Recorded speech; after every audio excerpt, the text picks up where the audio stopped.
موجود ہیں، اس لیے ہم اس پر زیادہ بحث نہیں کرتے. تو کیسے اللہ چاہے گا وہ کر لیتا ہے، وہ اس کے اختیار میں ہے، تو اس میں ٹکراؤ نہیں ہوتا. تیسرا سوال ہے کہ ابھی آپ نے ذکر کیا کہ رسول اللہ صلی اللہ علیہ وسلم نے جو فقراء تھے اور جو غریب لوگ تھے ان کے لیے دعا فرمائی اور دعا کی کہ اور یہ کہا کہ مجھے جو فقراء کے ساتھ اٹھایا جائے گا، اور اس طریقے سے اسلام میں اس چیز کی تاکید دی گئی ہے. تو اس سے اکثر لوگ پھر یہ اعتراض اٹھاتے ہیں خصوصاً علماء کے بارے میں کہ یہ خود تو ہمیں غریب رہنے کی اور بہت زیادہ سادگی کی اور بالکل دنیاوی چیزوں سے دور رہنے کی تعلیمات کرتے ہیں، لیکن خود جو ہیں وہ اس طرح ہر قسم کی آسائش اور اس کو استعمال کرتے ہیں.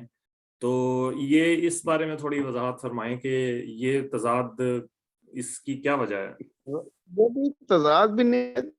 ہاں کہیں کوئی کرتا ہے وہی بتا سکتا ہے کیوں کرتا ہے. بہرحال جو چیز یہاں بتانا مقصود ہے کہ دنیا کی طرف اتنی رغبت نہیں ہونی چاہیے. قوت لا یموت یعنی اتنا رزق اللہ سے مانگنے میں کوئی حرج نہیں، بلکہ داؤد علیہ السلام میں نہانے گئے تو کچھ ٹڈیاں آنی شروع ہوئیں، انہیں پکڑنی شروع کی. تو خلیفہ تھے، بادشاہ تھے. اللہ نے کہا کیا؟ انہوں نے کہا کیا میں خیر جمع نہ کروں یا رحمت اکٹھی نہ کروں؟ میں صحابہ میں عثمان غنی جیسے صحابہ بھی ملتے ہیں، عبد الرحمن بن عوف جیسے ہیں، ابو طلحہ جیسے ہیں، امیر صحابہ بھی ملتے ہیں. اللہ دنیا کمانے سے روکتا نہیں، یہ کہتا ہے کہ حلال طریقے سے.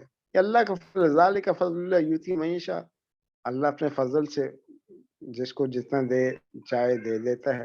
اور سورہ جمعہ کے آخر پر کہا کہ وابتغوا، جب تم نماز سے فارغ ہو جائے، اذا قضیتم الصلاۃ فانتشروا فی الارض وابتغوا من فضل اللہ، اللہ کا فضل تلاش کرو. رزق مانے اللہ روکتا نہیں، اس کو صحیح طریقے سے پھر اس کے راستے میں لگایا جائے. اب سعید ابن مسیب ہیں، 30,000 درہم ماہانہ کماتے ہیں، لیکن کبھی زکوٰۃ واجب نہیں ہوتی، اس لیے کہ پاس کچھ رکھتے ہی نہیں ہے. اللہ یہ کہتا ہے کہ جو آتا ہے اس کو اللہ کے لیے آگے بھیجے، دوسروں کی مدد کرو. فقر سے یعنی فقر کی طرف یہ ہے کہ بس آپ کے پاس اتنا نہیں ہونا چاہیے کہ جس کو جمع کر کے رکھیں. اللہ کہتا ہے نا الہاکم التکاثر حتی زرتم المقابر، غفلت نے، کثرت کی غفلت نے تمہیں غافل کر دیا، کثرت کی حرص نے، تو یہاں تک کہ قبروں تک پہنچ جاتے ہو. ہاں جو اللہ دے رہا ہے، جو مل رہا ہے، تو اس کو اللہ کی راہ میں خرچ کرو، دوسروں کی مدد کے لیے استعمال کرو. ورنہ وہ اس سے منع تو نہیں کرتا کہ دنیا حلال طریقے سے کوئی کماتا ہے اور اللہ اس کو اضافہ دے دیتا ہے، اس میں برکت دے دیتا ہے. تو یہ یعنی قابل مزاحم یا قابل نفرت چیز نہیں ہے. اللہ نے یہ بھی تو اللہ کا حکم ہے کہ بلکہ ایک حدیث میں ہم پچھلے ہفتے ہم پڑھ رہے تھے کہ تمہارے ضعیفوں کی وجہ سے تمہیں رزق دیا جاتا ہے، تمہارے کمزوروں کی وجہ سے تمہیں رزق دیا جاتا ہے. جب تم کمزوروں کی مدد کرو گے تو اللہ تمہارے رزق میں اور برکت دے گا، اضافہ کرے گا. یہ تضاد نہیں ہے، سمجھنے کی ضرورت ہے تھوڑا کہ جو اللہ نے دیا ہے اس کو اللہ کی راہ میں خرچ کیا جائے. باقی جہاں تک علماء کی بات ہے کہ علماء دوسروں کو تو ترغیب دیتے ہیں کہ اپنی اتنی دنیا نہ کمائیں اور خود آسائشوں میں ہوتے ہیں. امام مالک رحمۃ اللہ علیہ روزانہ نیا سوٹ پہنتے، خوشبو لگاتے، ان کے پاس ٹھیک ٹھاک گھوڑے تھے. جب امام شافعی آپ سے رخصت ہونے لگے، آپ کے شاگرد تھے، گھوڑے بھی دیے، مال بھی دیا. تو ماں نے کہا میں نے تو دنیا کمانے کے لیے نہیں بھیجا تھا، دین کا علم حاصل کرنے کے لیے. تو سب کچھ اللہ کی راہ میں دے کر کچھ درم باقی بچے تو پھر گھر پہنچے ہیں. ترغیب یہ دی گئی ہے کہ مال کمانا بری بات نہیں، لیکن اس کو جمع کر کے رکھنا اور گنتے رہنا، یکسب مال و اخلدہ، اس کا مال ہمیشہ رہے گا، یہ بات ٹھیک نہیں ہے. تو علماء کے پاس بھی وہ بھی ان کے پاس جو آتے ہیں عطیات آتے ہیں، تو اللہ کے نبی صلی اللہ علیہ وسلم کے پاس ایک صحابی رسول آئے نا، تو انہوں نے دیکھا کہ یہ حالت کیا بنائی ہوئی، تیرے پاس کچھ نہیں ہے. انہوں نے کہا سب کچھ اللہ کا دیا ہوا ہے، اونٹ ہے، مال ہے. انہوں نے کہا کچھ ظاہر نظر آنا چاہیے نا، تمہارے اوپر اس کے اثرات نظر آنے چاہیے، غریب کیوں بنے ہوئے ہو؟ تو اما بنعمت ربک فحدث، اپنے رب کی نعمتوں کا اظہار ہونا چاہیے. اگر ہے اللہ نے دیا تو اس کا اظہار ہونا چاہیے. آسائش گاڑی ہے آج کے دور میں، تو گاڑی لینے میں کوئی حرج نہیں ہے، لیکن ساری تگ و دو کا مقصد ہی دنیا بن جائے اور اس کی وجہ سے ہمارا دین ہم سے دور ہو جائے یا ہم نماز کے لیے بھی ٹائم نہ نکال سکیں دین کے لیے، تو اس چیز سے منع کرتا ہے اللہ کہ ایسا نہیں ہونا چاہیے. نماز کے وقت نماز ہونی چاہیے، کاروبار کے وقت کاروبار ہونا چاہیے. یہ ان دونوں کو مینیج کرنا ہے، بیلنس کرنے کے بارے میں کہا. جی بہت شکریہ، جزاک اللہ خیر۔ اور آخری سوال ہے کہ ابھی آپ نے فرمایا کہ ہمیں دن میں ایک مرتبہ کلمہ ضرور پڑھ لینا چاہیے، کہیں کسی بھی بات کی وجہ سے کوئی ایسی بات جو کہ انجانے میں بندہ کہہ دے، تو کیا ہمارا کلمہ اور ہمارا ایمان اتنا کمزور ہے کہ وہ چھوٹی چھوٹی باتوں پر وہ ختم ہو سکتا ہے اور ہم دین سے خارج ہو سکتے ہیں؟ ایک ہے عزیمت، ایک ہے رخصت۔ ایسے نہیں ہے کہ اتنا کچا ایمان یا اتنی کچی نماز یا اتنے کچا نکاح نہیں ہوتا کہ بس چھوٹی سی بات کہہ جائے، تو اس میں بھی نیت کا عمل دخل ہوتا ہے۔ احتیاطی تقاضا یہ ہے کہ دیکھیں، ہم 5 دفعہ دن میں نماز اذان سنتے ہیں نا، کیا کہتے ہیں؟ اشہد ان لا الہ الا اللہ، اشہد ان محمد رسول اللہ۔ یہ اسی چیز کی یاد دہانی ہے کہ میں گواہی دیتا ہوں کہ اللہ کے سوا کوئی عبادت کی لائق نہیں۔ اسی کلمے کی طرف اشارہ ہے کہ ہمیں اظہار کرتے رہنا چاہیے بار بار اس بات کا کہ کہیں کوئی غلطی نہ ہو جائے۔ حالانکہ اللہ اس امت کے لیے بالخصوص یہ رخصت موجود ہے کہ آپ کی بھول چوک معاف ہے، اس پر پکڑ نہیں ہوگی۔ یہ تو اللہ کی رخصت ہے، لیکن ہمیں بطور خود خاص، میں اپنی بات کروں یا آپ کی بات کروں، ہم سب لوگ ہمیں کیا کرنا چاہیے کہ ہم کیا اس پر بس مطمئن ہو کر بیٹھ جائیں بس ٹھیک ہو گیا؟ نہیں، اللہ کے نبی صلی اللہ علیہ وسلم سے پوچھا گیا ہے نا کہ آپ راتوں کو اتنی عبادت کیوں کرتے ہیں؟ آپ کے تو اللہ نے سارے گناہ معاف کیے ہوئے۔ تو آپ نے کیا کہا؟ افلا اکون عبدا شکورا، میں تو اللہ کا شکر ادا کرنے کے لیے۔ اللہ نے اگر اپنے حبیب کو کہا کہ فسبح بحمد ربک واستغفر، تسبیح بھی بیان کریں، حمد بھی کریں اور استغفار بھی کریں۔ کس کو کہا جا رہا ہے؟ نبی کریم صلی اللہ علیہ وسلم مخاطب ہے نا، ان کے ذریعے پھر ہمیں بھی بتایا جا رہا ہے کہ استغفار کرتے رہنا چاہیے۔ تو اللہ کہتا ہے نا، ما یلفظ من قول الا لدیہ رقیب عتید، جو بھی لفظ منہ سے نکلتا ہے نا، تو یہ جو اچکنے والے ہیں کرام کاتب میں اس کو لکھ لیتے ہیں۔ تو ہو سکتا ہے کوئی ایسا لفظ انہوں نے لکھ لیا ہو، حالانکہ میں نے ارادتاً نہیں کہا، یہ میری نیت نہیں تھی۔ پھر بھی اللہ سے معافی مانگنے کے لیے کہ کیا پتہ، اپنی عاجزی کا اظہار کرنا ہے بس۔ باقی ایمان اتنا کچا نہیں ہے کہ، بلکہ اللہ نے تو یہاں تک رخصت دی ہے، آپ کسی ایسے حالات میں چلے جاتے ہیں جہاں کافر ہیں، آپ کی زندگی کو خطرہ ہے، وہاں آپ ایسی بات کہہ دیتے ہیں جو ایمان کے خلاف ہے، اور دل آپ کا اگر مطمئن ہے تو اس پر بھی آپ کا ایمان جائے گا نہیں۔ لیکن وہ تو حالات کا پھر ہم فیصلہ کریں گے کہ حالات واقعی ایسے ہیں یا نہیں ہیں۔ اللہ تو یہاں تک رخصت دیتا ہے نا، لیکن پھر بھی یہ احتیاطی تقاضے کے طور پر میں کہہ رہا ہوں کہ ہمیں اپنی زندگی کو حصہ بنا لینا چاہیے۔ کلمے کا ذکر کے طور پر بھی آ جائے گا، نیکی بھی ملتی رہے گی، ثواب بھی لکھا جاتا رہے گا۔ تو روزانہ اظہار کر لیں آپ اپنے ایمان کا، تو کیا اس میں کوئی حرج تو نہیں ہے نا۔ بہرحال میں اس کو لازمی نہیں کہتا کہ ہاں کرنا چاہیے، یہ احتیاطی تقاضے کے طور پر۔ جی بہت شکریہ، جزاک اللہ خیر۔ اور کسی ساتھی کے سوال ابھی تک تو سامنے نہیں آیا، اگر کوئی کرنا چاہ رہے ہوں تو کر سکتے ہیں۔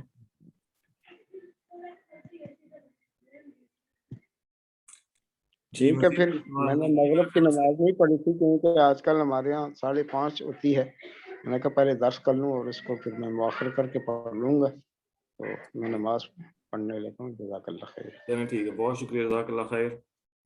السلام علیکم ورحمۃ اللہ۔